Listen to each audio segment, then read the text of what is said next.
When I'm out for a run, I sometimes imagine the pedestrians behind me as zombies so that I run faster. When I give a speech in front of a large audience, I sometimes turn the people in front of me into robots in my head so that I'm less nervous. And when I come back to a flooded inbox of emails after a long holiday, I usually reward myself for every 20th I finish.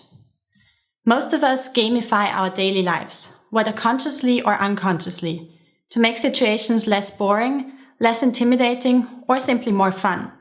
Gamification is the art of putting game-like elements into product, services, or situations that are not games. Employers use it to increase employee motivation.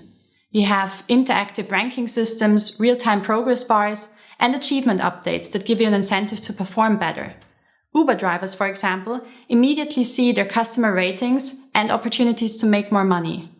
Some of the drivers I spoke to even became addicted to seeing their progress bars go up.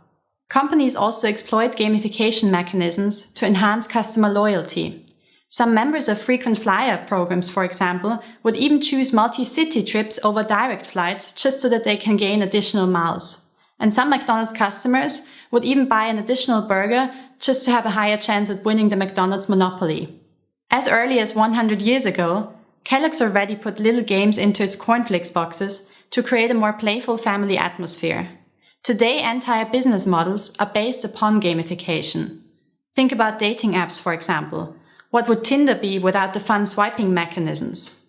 We're getting into more sensitive territory when we enter gamification for political gains. Political campaigners and activists have increasingly started to gamify their campaigns to steer votes into a certain direction. I have to say there are some of these political games that I enjoy quite a bit that involve particular politicians, for example. Gamified approaches to business and politics work because they tap into our competitive instincts and into our love for entertainment. Unfortunately, gamification has also become the favorite weapon used by modern-day extremists. For my book Going Dark, The Secret Social Lives of Extremists, I went undercover with a dozen different extremist groups across the ideological spectrum. I spent 2 years infiltrating ISIS hacker groups, female misogynist channels, and the white nationalist networks that radicalized the Christchurch perpetrator. From jihadists to neo-Nazis, extremists have become increasingly good at exploiting gamification to their advantage. They recruit young members using video game-like vetting procedures. They run communication campaigns using military language and promoting successful participants to higher ranks in the community. And most recently, they have even started to gamify their acts of terrorism. Some of them are better than advertising firms and political campaigners.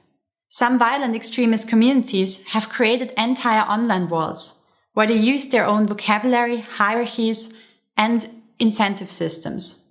One neo-Nazi trolling army I infiltrated counted 10,000 foot soldiers that were receiving daily orders from the so-called Supreme Commander to carry out hate attacks.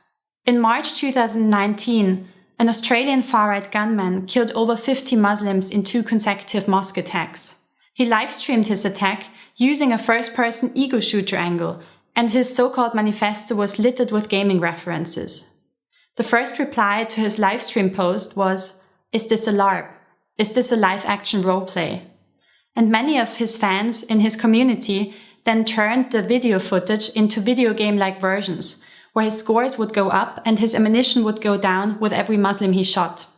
Half a year later in Halle, Germany, another far-right perpetrator even used a 3D printer to print his own weapons, something that's called weapons crafting in gaming.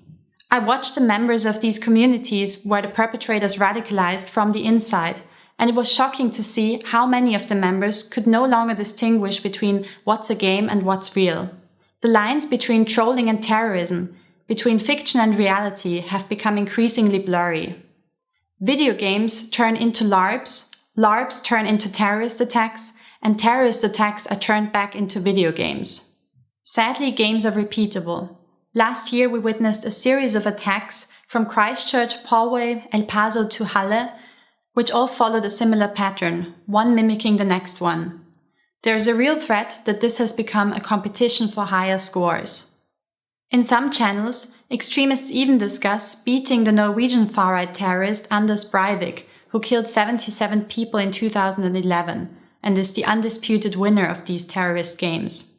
Similar to the wave of ISIS-inspired copycat attacks that we saw in 2016, we're now seeing a new form of inspirational terrorism, Gamified Terrorism. The era of Gamified Terrorism is not about video games per se. Clearly, problematic video games exist. There's, for example, white power modifications of popular games such as Counter-Strike, where you can only shoot Muslims, blacks, or Jews. While these kind of games can be dangerous pathways into radicalization, I don't think we should stop playing video games altogether. And I would certainly not want to stop using gamification. Imagine how dull the coronavirus lockdown would have been without using games to escape reality. You can't ban everything, neither from a practical perspective nor from a freedom of speech perspective. The takedowns of harmful online materials will always stay a cat and mouse game.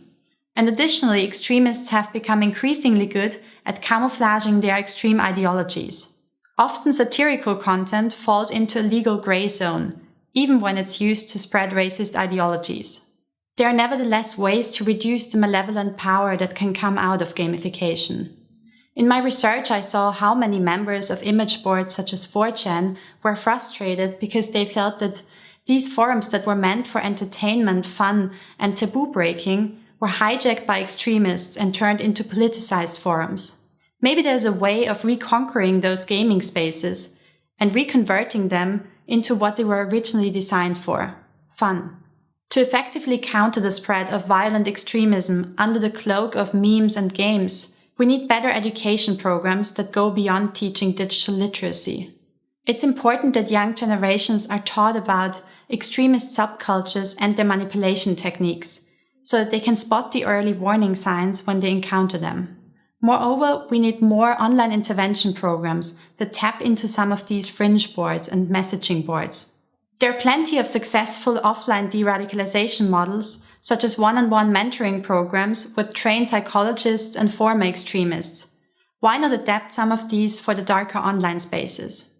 To end on a positive note, I'm optimistic for our future generations. If I wasn't, you wouldn't see me with this belly today. I will let my children play video games.